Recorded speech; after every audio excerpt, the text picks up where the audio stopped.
Good day, everybody. Good morning, good evening, and good afternoon. I know many of you are joining us from around the globe. My name is Dr. Shamini Jan with the Consciousness and Healing Initiative, and I am so thrilled and honored to introduce our guest for today, Dr. Richard Miller. And I have to share a personal story about Richard as well as his very impressive bio.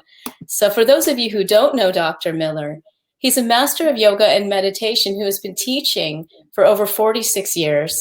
He holds a doctorate in clinical psychology and is recognized as a leading authority on the practice of yoga nidra. He's also founded and co-founded several organizations, including the iRest Institute, the International Association of Yoga Therapy, and the Institute for Spirituality and Psychology. And I just have to share, the first time I met Richard was at a Science and Non-Duality conference where I was co-teaching with one of his students, Michael Shapiro. And Richard walked in the room, I think with a colleague, and I noticed a complete change in the vibration of the room. And I thought, wow, that's really interesting. And I wonder if it's this gentleman that is Mike's teacher, because he's spoken so highly of this person. And I thought, wow, my heart felt, really open and expanded. I just felt a level of compassion vibration in the room is the only way I could describe it. And so I just noted it, thought it was interesting. And later I went to Richard's talk because he was also presenting at Science and Non-Duality. And I felt the same vibration. So, it's an N of 1 study for what that's worth. But I have to say, I'm so honored, Richard, that you've come to join us today. Thank you so much. Well, thanks for the invitation. It's lovely being here with Shamini and all the people who are joining us today. Thank you. Richard, before we begin, I just want to orient, if in case, I know most of you guys come and you've been here before. I recognize a lot of familiar names, if not faces. But for anyone who's new to this platform, we have a very cool thing. Not only, are you here with Richard live right now and can ask questions, but I want to direct you on how best to do that. So you'll see on your screen, if you're here joining us on Crowdcast, that at the bottom of your screen, you see something that says, ask a question, and you can click on that during the hour. We will leave some time for questions at the end, and you can type in your question there. If you type it in on the chat window, we might not see it, so I don't recommend you type in questions there because we may not get to them. But you can simply type in, ask a question, type it in, and then if you see a question that's pretty much what you wanted to ask, or you just think it's a great question, you can upvote it. And I will come at the end, and then I'll kind of just pick through the most highly voted questions, and we'll go from there. So, Richard, many people are familiar with meditation. Some people may have heard of yoga nidra, all of these things. But what brought you to this work? You've been a practitioner for decades. I've been a practitioner, as you say, for decades. What brought me to this work? The quickest and direct answer is life itself. I, as a child, spent my off time in walking in the woods with nature, climbing trees. I felt very aligned with nature. But as I grew up as an adolescent, I found myself getting disconnected and feeling not sure how to navigate this thing we call life. Then in 1970, when I was 22, I wandered into a yoga class where someone was teaching what I came to know as a yoga nidra meditation. And during that experience, I had a most life-changing, profound event where all sense of separation, isolation, loneliness, it all disapparated. And I walked out feeling so deeply connected to myself, with the world around me, that it just deeply struck me, what just happened? How do I learn more about this? And where do I go to study? So that started me on the adventure that brings me here to you today. That was back in 1970, and I've had the most extraordinary life of meeting remarkable teachers who've really helped me embody this, I would say, wholeness of being, which we're talking about today. And it's become my life work to share with others.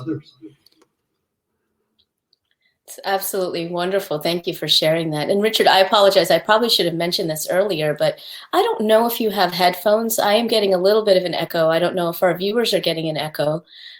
Is the sound okay on your end? I can hear a little bit of an echo. I'm using a blue microphone, so I'm not sure where the echo is coming from. Okay, well, great. Well, if it's not bothering anybody at home and everyone can hear you clearly and you're not, it's not bothering you, then I think we just continue and not worry about it at all. I can hear you clearly, so that's a good thing. So Great. Yoga Nidra, became this sort of transformative experience. And it sounds like when you had that experience, you also, it seems like it helped to remedy some of the questions you had about life and your place in life. I mean, can you take us through that journey a little bit more? First of all, for those who may not be familiar, what is Yoga Nidra? When I think of the word yoga, for me, I define it as our ability to embody a sense of connectedness, both with ourself and with the world around us. Nidra is a beautiful Sanskrit word that means sleep, but it also infers a changing state of consciousness.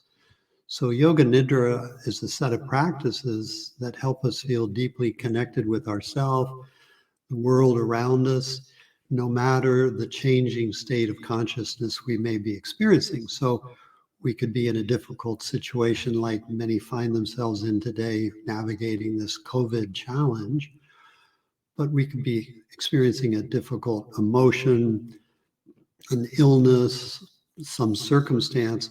And the practice of Yoga Nidra gives us an embodied way of feeling a ground that is solid and unchanging from which we can meet any experience we're having. And that's what I discovered.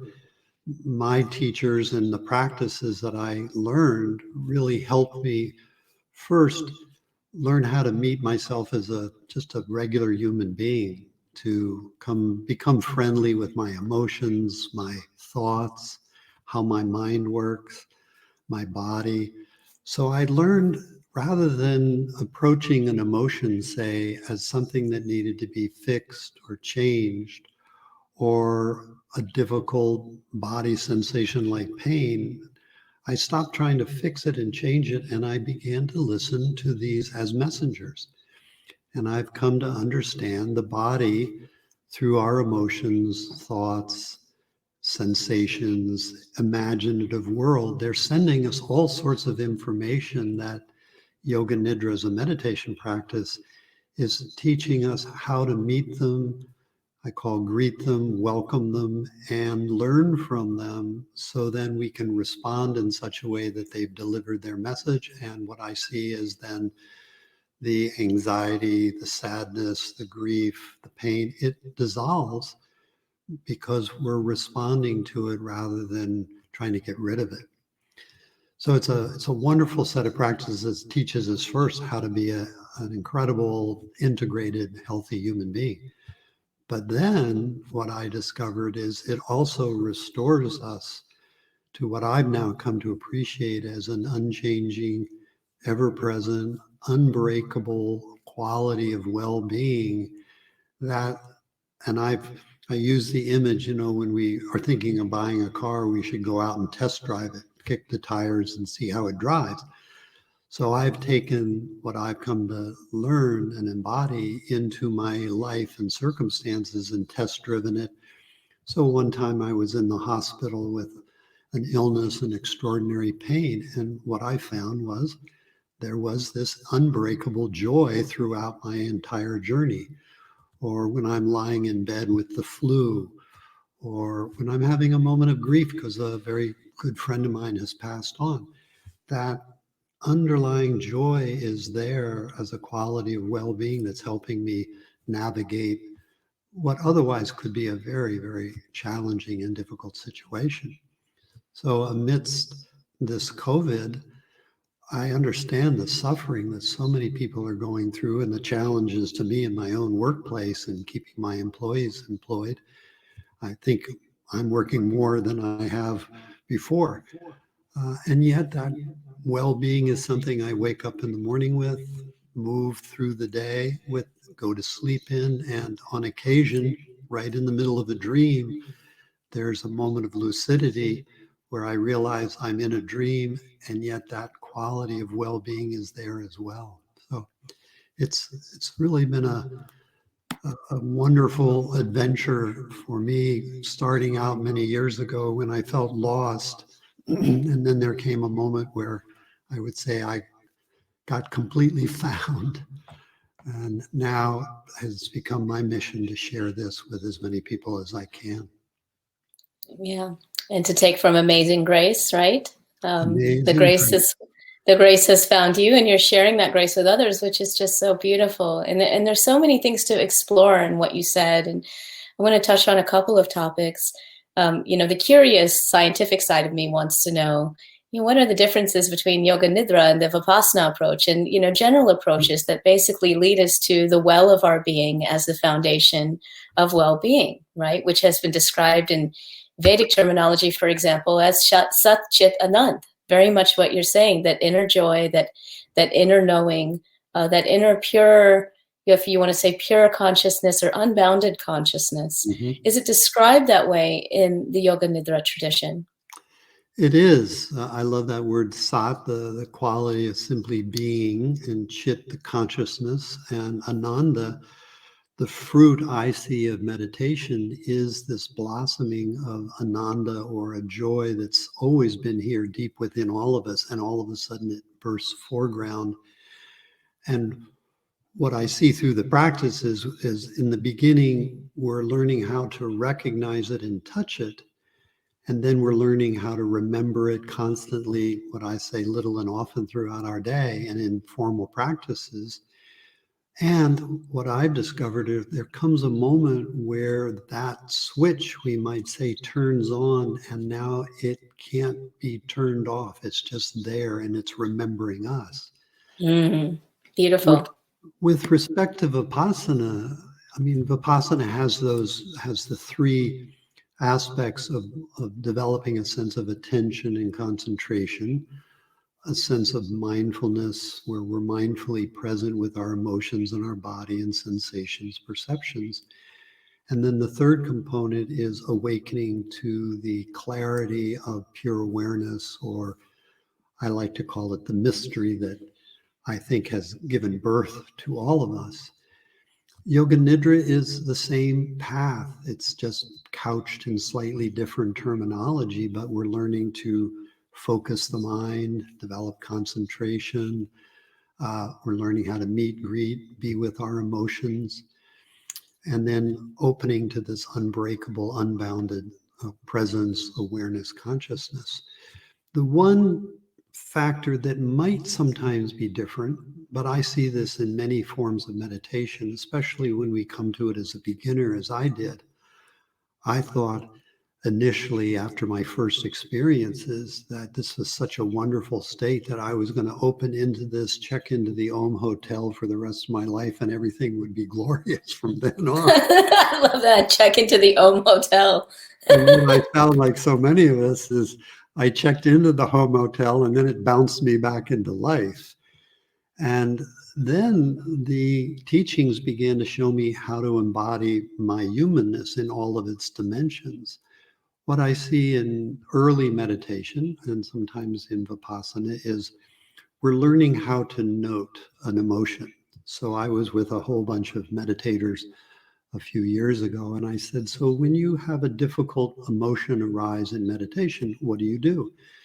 And they said, we note it, we come back to the breath and start in again. And I said, well, what happens if that emotion goes around the block and comes back in? And they said, well, we note it, we come back to the breath, and we continue on.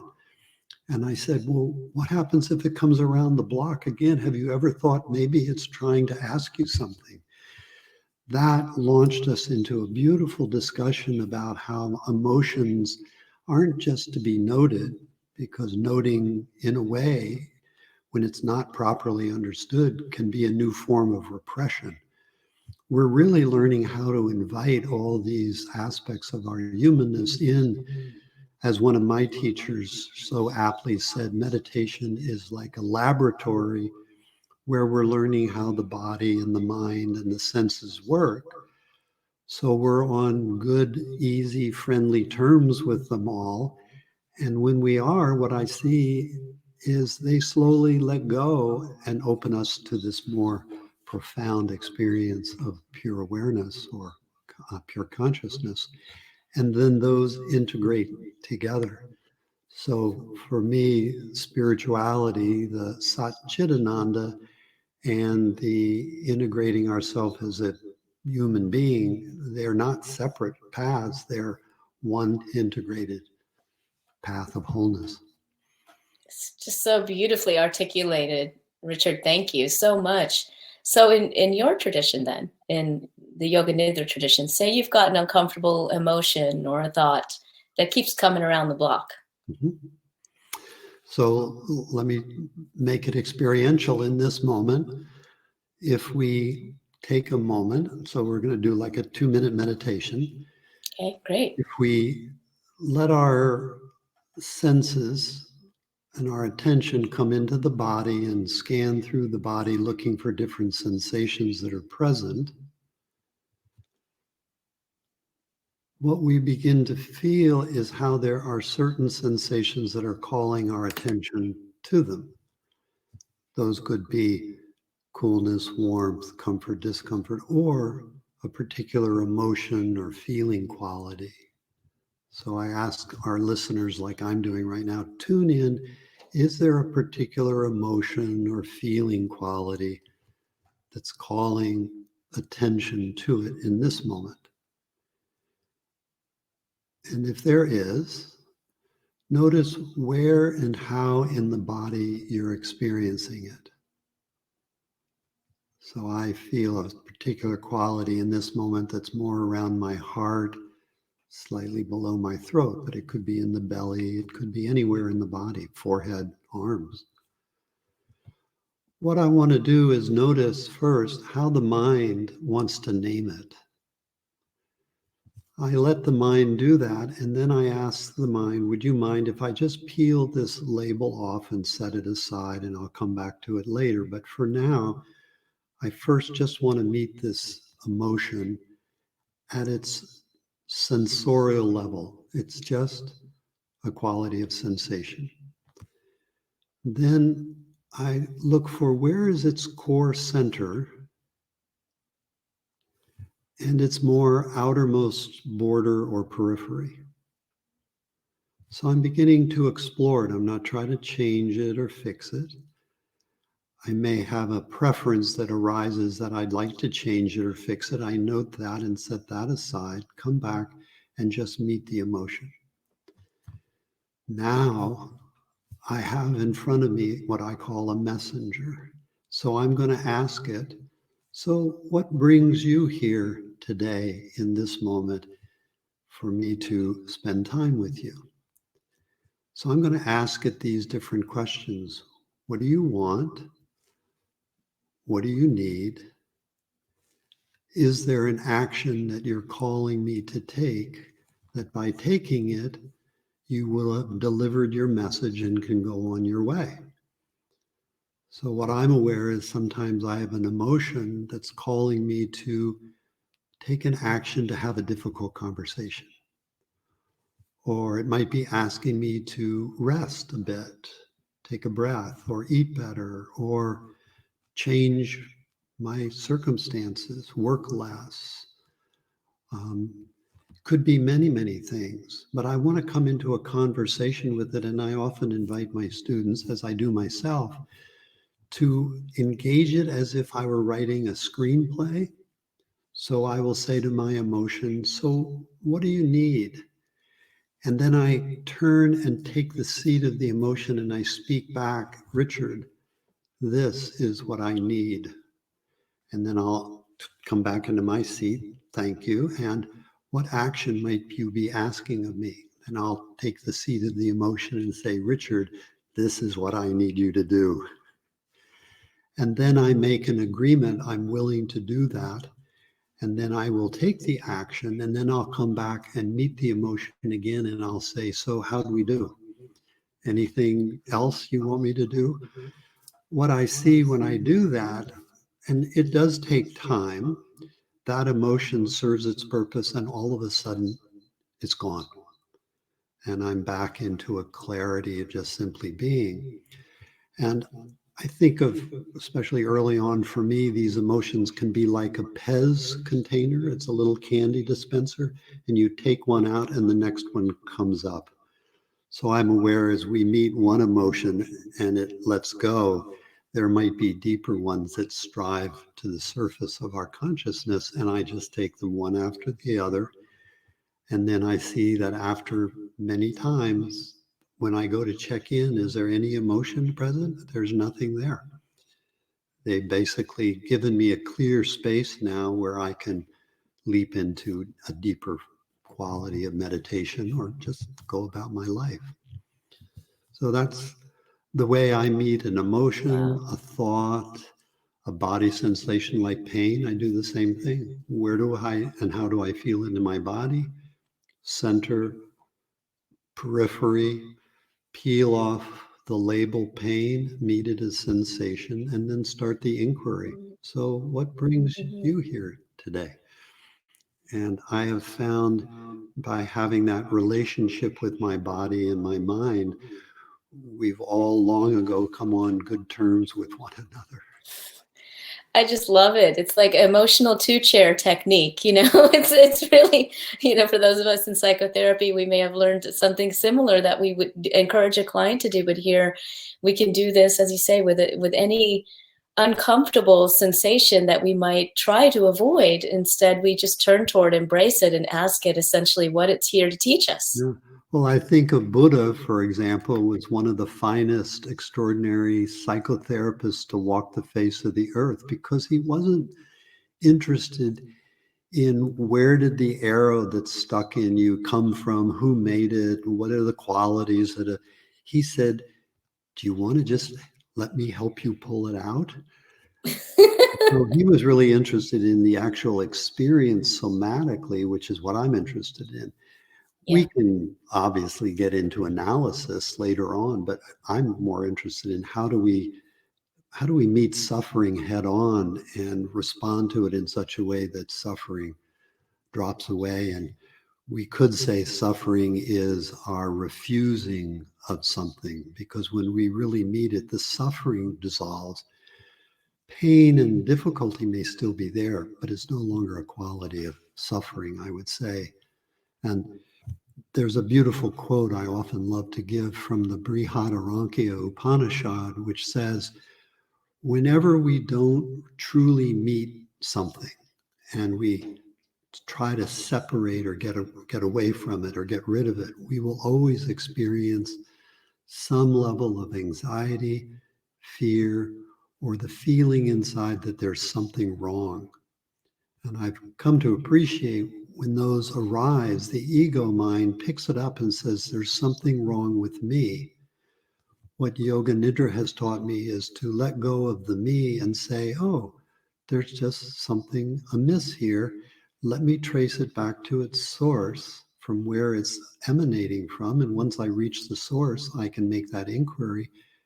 Then it dissolves because it served its purpose. So I think of the trying to change ourselves in a way is rooted in a frame of self-hatred. We're trying to be something that we're not. We got to meet ourselves first as we are. And from there, then I think things evolve. So well said. And, you know, so for today's times that we can think about this, and we need to, of course, always, I would suggest, focus on ourselves first before we try to heal the world, right? So, and having said that, we deeply understand that our internal well-being is inexorably connected to the well-being of the earth, the well-being of the planet, the well-being of others. So when we kind of take that frame, you know, how would we apply these wisdom teachings to revitalizing our society and revitalizing our planet? It's such a vital and important question. From my experience, my feeling is we're all part of life. We've been born out of this incredible mystery, as have the rocks and the trees. And so we're each a unique expression, like a facet of a diamond, yet we're all part of that one unified diamond. We're all part of that mystery. So at one level, we're all interconnected. So part of our work is to feel first that connection within ourselves and then that connection with the world around us. And along with that, as a unique expression, I think we've each been given a garden to tend. What I see is everybody trying to tend everybody else's garden before they've tended their own. Meditation, yoga, nidra to me are practices that are helping us tend our own garden so that it's a fit, wonderful place to live. And now we can be invited by others perhaps to help them tend their gardens. But we're helping them learn how to tend their garden. We're not tending it for them. We're not trying to fix them. We're helping give them the skills and the tools to tend their own garden and help themselves. And I've deeply come to appreciate, and when we get into the meditation in a few minutes, that what we're in a way exploring here to come to a deep embodied realization is our interconnected with everything. Maybe you know this research that was done. There was a grove of trees. I think they were firs. And then there were other trees, I'll just say for the moment, maybe they were birch. And the forest was doing pretty well, but they thought if we remove all the birch trees, maybe the fir trees will do even better. So they culled all the birch trees and the fir trees began to do worse. And what they came to appreciate is underground, everything was interconnected and all the trees were working together to supply nutrients to one another. And I think that's the way we are as human beings. When we realize we're all nourishing one another and we don't try to remove anybody from the field, we can feel that deep interconnectedness. And then these wonderful, I think, essential aspects of love, compassion, kindness, peace, they just blossom. And we'll all do so much better as societies that are interrelated and interlinked when we stop trying to change each other and really feel that deep quality that interconnects us all. And yoga nidra, meditation, they're practices designed to help us restore that sense of interconnectedness. I know that you greatly appreciate through the work that you're doing through Chi and the research that you bring forward. Absolutely. It's reminding me of the Power of We project that we engaged in with some of our colleagues at the Sri Aurobindo Ashram in Pondicherry, where, it's just the beginnings, but really exploring that biofield of connection, if you will. And so we use sort of tried and true measurements of electroencephalography or EEG.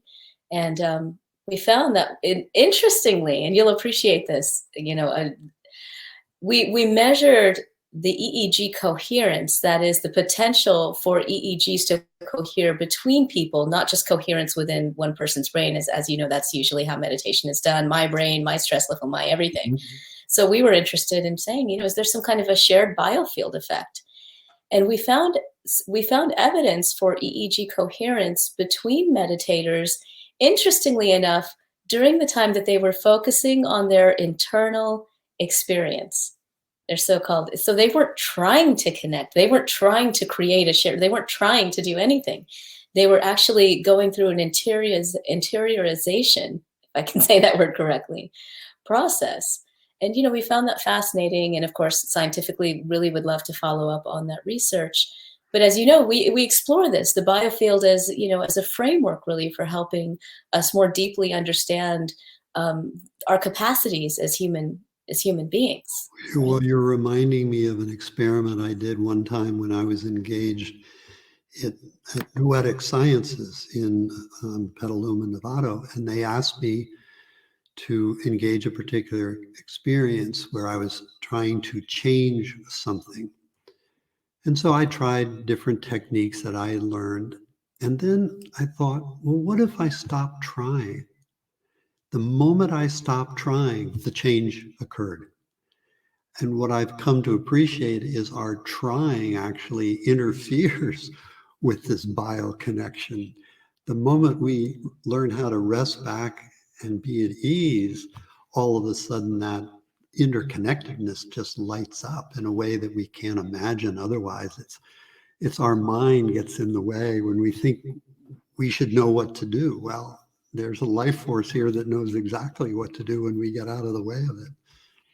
Exactly. The striving blocks the flow, right? And some people like to talk in terms of those, kinds of languages, flow, and how our sort of egoic will actually blocks the flow. And when we surrender, really get into a process of surrender, there is nothing to do. It's going to happen through you. You're not creating it.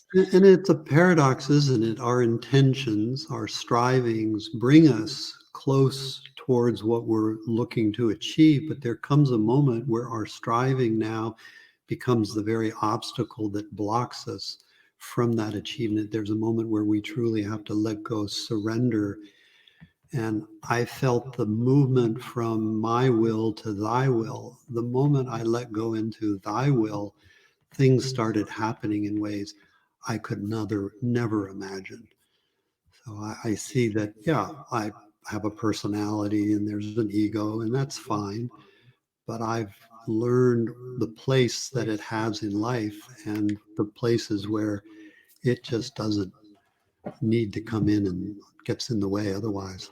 It gets in the way. And what a beautiful time for us to reflect on this, during a time of crisis that we're in, where, as some people like to joke, Mother Earth has just sent us to our rooms, right? So we've got some time to practice and to reflect and to explore what it's like to have this reflective time, and know that, many of us have stresses coming at us, whether they're economic, interpersonal, emotional, lots of things are coming up for us, right? As a collective human family.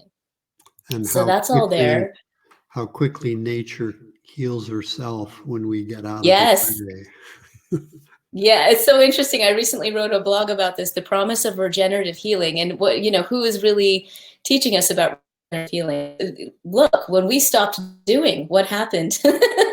What happened for the earth? Look at what she's showing us. Well, I So think that's beautiful. the And adage behind medicine. We know, and I know as a psychologist, I can't heal someone. The body knows how to heal itself when we give it the proper environment. It will learn and do what it needs to do. absolutely. And I just want to say that's so resonant, Richard, with what all of the healers that we've interviewed, and spoken with have said. Many of them don't like the term healer because, they want people to understand that, healing is something that happens within. You heal yourself.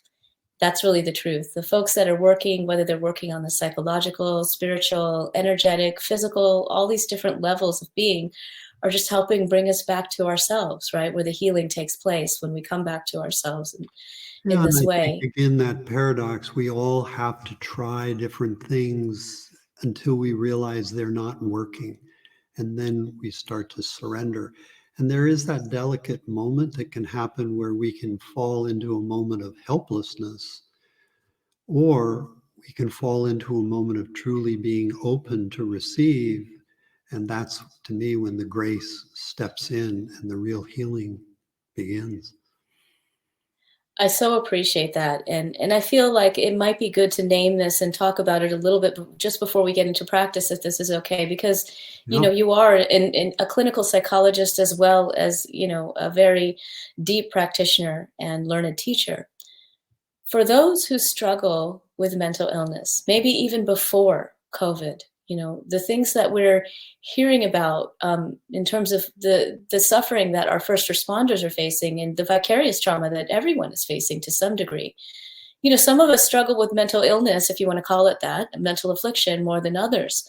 So for those who right now especially really feel, that their depression filter is getting very strong, Well, What sort of advice would you have for them? let me offer actually a couple of stories, because I've worked a great deal with military who've come back from war with tremendous post-traumatic stress, traumatic brain injury, anxiety, fear, depression. And for many years in my clinical practice, I focused on severe depression, schizophrenia, anxiety. What I came to find was, for instance, I was working with a person who had been suffering a long time, very chronic and severe depression, and had tried numerous medical, pharmacological interventions, and nothing had helped. When the person came to me, the first thing I did in listening to her is I asked, would you be willing to make an experiment with me? And so she said yes. And I did an inquiry with her, much like I'd like to bring people into, where I introduced her to her essential underlying wholeness. And it took about 20 minutes where she was able to begin to touch it. And then from there, we started to work on what might be underlying the depression as a messenger. What was interesting to me is she went away, came back the next week, and said during our second time together, you know, that feeling of wholeness and well-being, it left fairly soon after I left your office, but it gave me the hope that there was a way out. So we began every session first touching and nourishing this underlying sense of being and well-being and wholeness, and then began addressing the messengers that were underlying the depression. The same thing with military. They come with these experiences of post-traumatic stress, feeling broken, hopeless, helpless, depressed, anxious, and they've identified with it. So they're coming in saying, I'm hopeless, I'm helpless, I'm depressed. So again, what I try to do is immediately introduce them to this underlying sense of wholeness that is unbreakable. It never got harmed, and it doesn't need healing, and to help them take that as their identity. So now they're being able to say, thank you, as one person said, everyone else was always emphasizing what's wrong with me. You're the first program that was emphasizing right from the beginning what's right about me. Knowing that, now I'm willing to address these other issues that, something's wrong. Without that underlying sense of wholeness, I know we can make a certain modicum of progress, but we're always going to stall at some point along the way because we're not addressing the real, true underlying quality that needs to be brought to the surface so that we can truly then say is, I'm okay, I'm whole, and there is this anxiety or depression that is present. And I have worked with schizophrenics in mental hospitals where I brought this same understanding foreground, and I've watched them reassemble in a way their reality and begin to break through in ways that were otherwise unimaginable. I'm well aware pragmatically that if there's a chemical imbalance, it can reassemble that sense of schizophrenia or depression. So sometimes we also need a pharmacological intervention. But without knowing our underlying wholeness, we're always going to end up feeling something hasn't truly been addressed here. So I'm a stickler for starting as soon as I can to ask anybody who comes into my office, would you like to try an experiment? And then to lead them into an inquiry where they discover this and touch this ground of wholeness. And then I think we have the ground from which to proceed. There you are. You're back with us, I think. Huh. Great. Thank you for that. As you're talking about this, I'm reflecting on my time with therapy with patients as well. And one thing that I noticed, maybe, I don't know, maybe not like you, but like many psychotherapists. In fact, when I was just talking with yesterday, some of us were trained in more of the behavioral methods, cognitive behavioral therapy and that sort of thing, which didn't fully resonate with many of us going through the training. We thought it was great, but it's a sort of a surface level understanding and application of psychotherapeutic principles.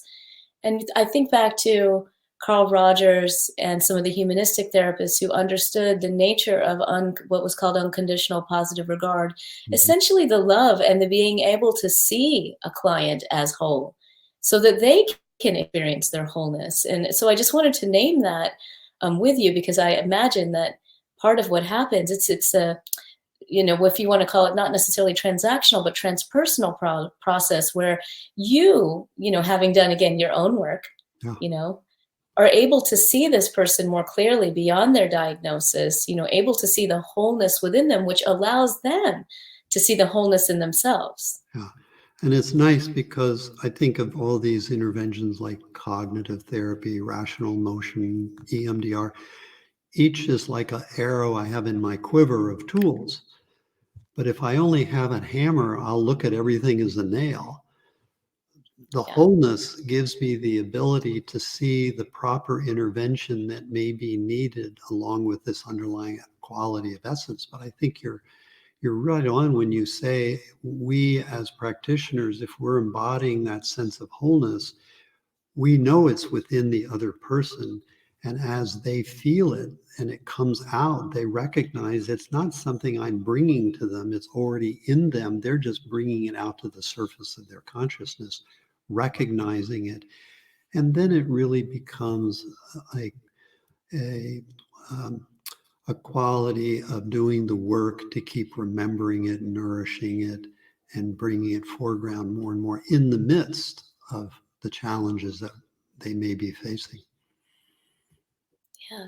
So for those of us who may be struggling with, strong mental afflictions during this time, I think your suggestion is, first that we bring ourselves, and I understand you'll be guiding us through a potential practice to do this, to experience our wholeness and recognize ourselves as whole human beings among this changing landscape of emotions, thoughts, and things that are happening around us, Yes. just different from who we are. Yeah, and I'd love to give a brief experience. There Love are that. longer meditations that come through my website where we really go into these inquiries very deeply, slowly, to really bring them out. But I'd love to do like a little 10-minute meditation now, if It'd that's be okay. wonderful. Yeah, it'd be beautiful. Thank you. All right, so I invite everybody who's listening to take a moment with your eyes open or closed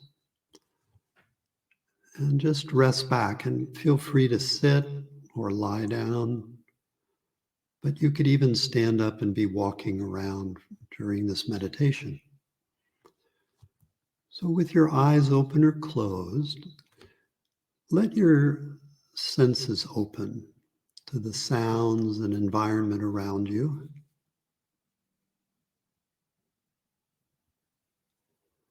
The touch of air and temperature on your skin, and the sensations where your body is touching the surfaces that are lending their support.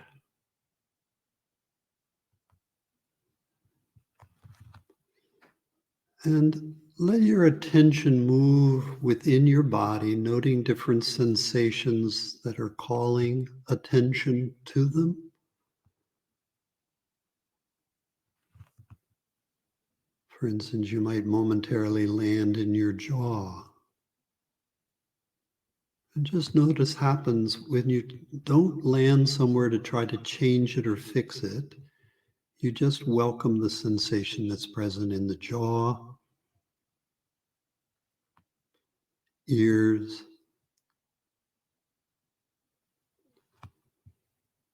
forehead, shoulders. When you simply welcome the arms and their natural heaviness, notice what happens naturally.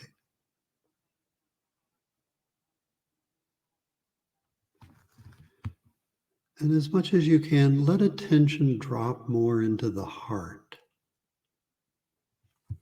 So rather than sensing from our thinking mind, we're sensing more from our heart, belly, torso.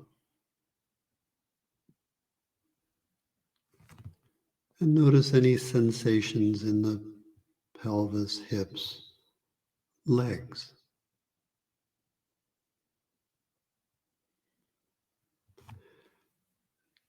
And open attention so you're sensing the whole body at the same time, front, back, left and right, deep and surface sensation.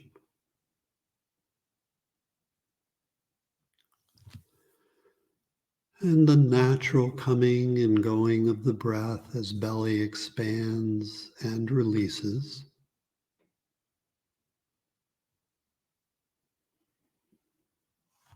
And any natural emotions that might be present.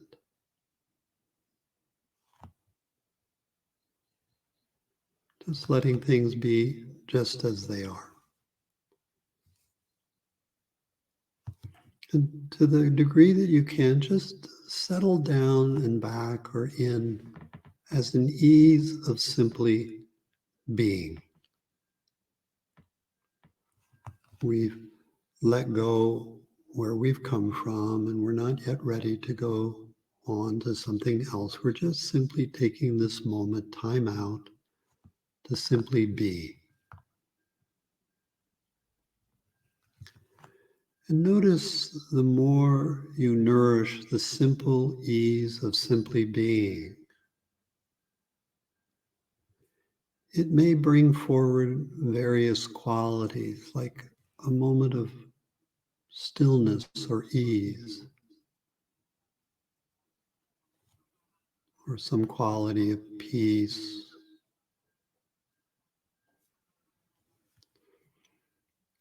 Might you even take a moment, it could come from a memory when you've been in nature or with a special friend, where it brings in a quality of joy or well-being.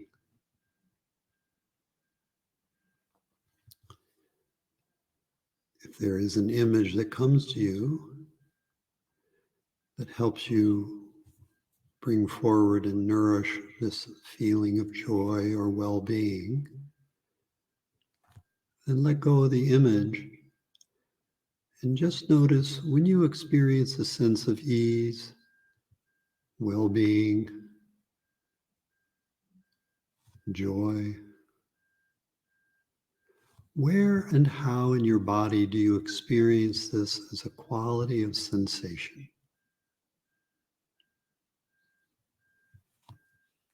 For me, it's like a warm, viscous feeling that spreads out through my body from my belly and heart. But just notice how it is for you.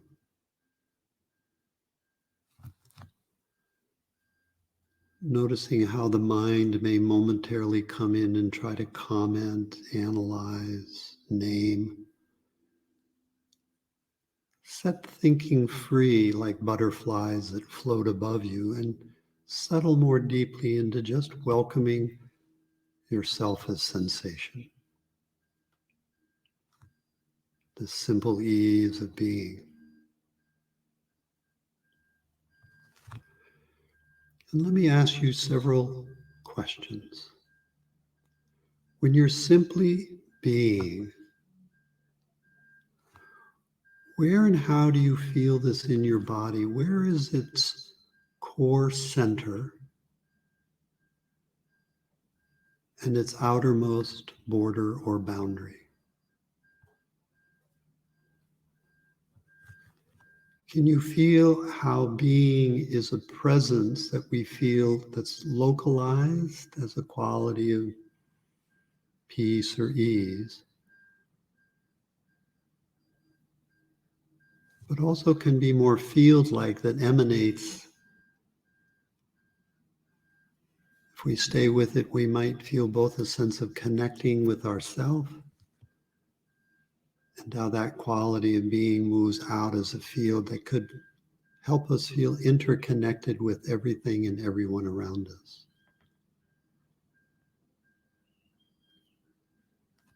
And as you're simply being, the more you become absorbed as being, what starts happening with your thinking mind?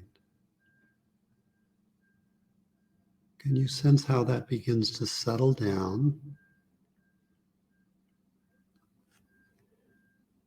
And as you inquire into this ease of being, does being, when you're simply being, does being need or want for anything? Does it lack for anything? And the body still has its needs for food and shelter, clothing, safety. But can you feel how the ease of being is okay just as it is?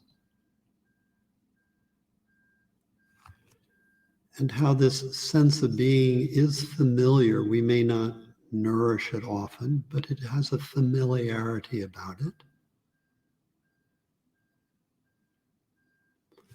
And might you sense how you could be walking, talking, eating, resting, and still be nourishing this underlying feeling of being, that it could accompany you wherever you are, whatever your circumstance, whomever you're with. So I know this is a quick kind of meditation, but as much as you can, keep nourishing this. And might you open and close your eyes several times and continue to nourish it both in your eyes closed and eyes open state of consciousness.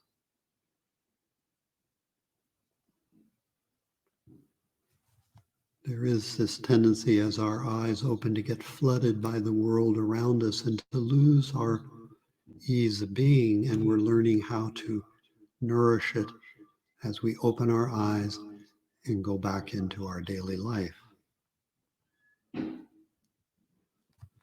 So this is a very quick dip in.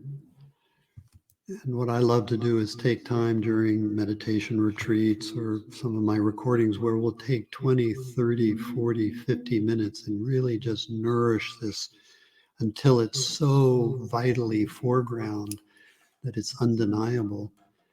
And then I ask people to take it out with them into the world and do it while they're eating lunch or walking around or having a conversation or working at the computer, so they can really see it can be an ally that accompanies us in every moment.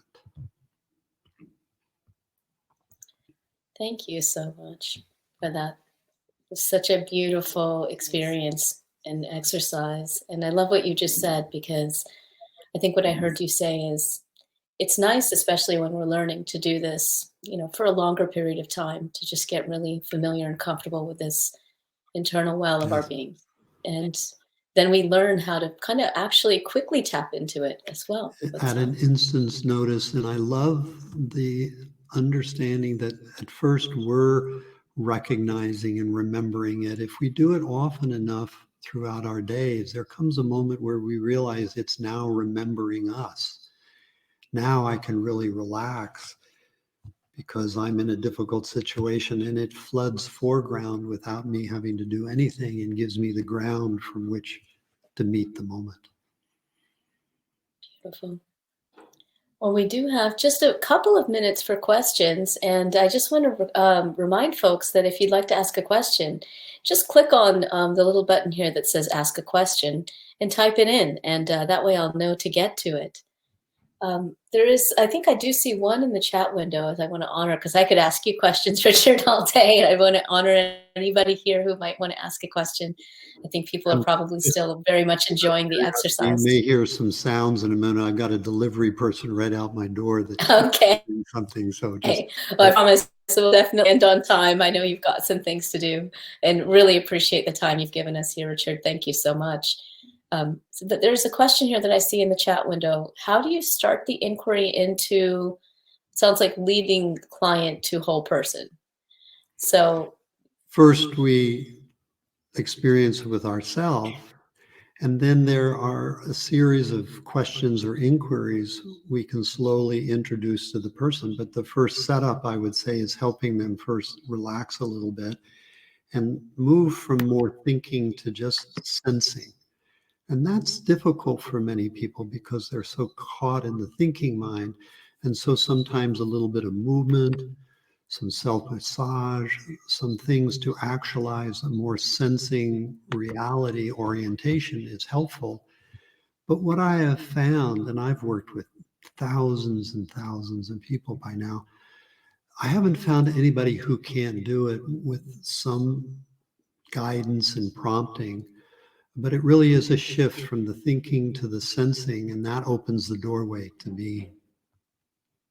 So first, of course, to start with your own practice and then help them move from the thinking to the sensing is a good doorway into experiencing the People wholeness. want to learn this. I have a couple of books that guide you through these questions. I have meditations that I've created on my website and other places where you can access the material to begin to first work with yourself and then how to formulate it with the clients or students you may be working with. Wonderful. And Richard, before I forget, let's make sure that people know how to reach you. Can you tell me your website so that I can type it in here for people to check out? Easy, iRest.org. Small I, REST.org. Okay, so www.irest.org is where you can find Richard and his teachings, his workshops. I know that you teach a lot in many different retreat centers and now, of course, online as well, and several books that you have in trainings as well. We have time for just one or two more questions. And John asks a very lovely question that's already getting upvoted here, which is, Richard, have you found a place in the energy field where self lives? What I see is self, if I take it as the unique expression we each are. It comes and goes. It's not a stable entity. It arises for me in the situation that calls that sense of being a personal self foreground. And when we really respond to the situation that's calling it foreground, it then dissolves back. We're not going around each day saying, I'm a self, I'm a self, I'm a self. We don't need to do that. So what I see is the self, this ego function is a function. It arises to meet the situation and then it served its purpose and it dissolves back in. So energetically, I don't see it separate from the entirety of the energy field. So I don't see it living in a particular place. I see it more as a function that spontaneously arises and then dissolves, arises and dissolves. And the sense of unbreakable wholeness that we connect Is the to. field in which it's arising and dissolving Mhm, back into. mhm, mhm. I think there's that tendency when the self arises to get absorbed in and as it and forget our wholeness. What we come to this great realization where that quality of wholeness is actually remembering itself even as the sense of self is arising. And we all know there are times when the self becomes reactive and we get caught in a habitual pattern or conditioning. But when we're anchored in wholeness, we can feel that contraction starting, and then we give it attention, and like a messenger, it shows us where the reaction is. It dissolves as we attend to it, and we stay in that ground of wholeness throughout the entire movement. Beautiful. Beautifully explained. Thank you. We have one more last question, which I think is a nice closing question here, which is, can you give us the name of your latest new book and your audios? My latest book is called the iRest Program for Healing PTSD, where I'm teaching the tools of how to work with stress and distress.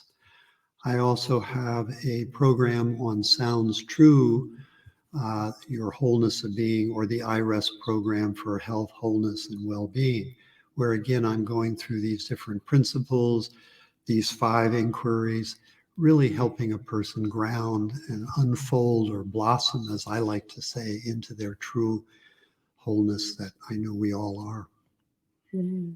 Oh, beautiful. Thank you. And I know someone asked a question about our research study, and because we're out of time, for those of you who have not visited our nonprofit website, I'm going to invite you to do that. I just put in the URL there. It's chi.is.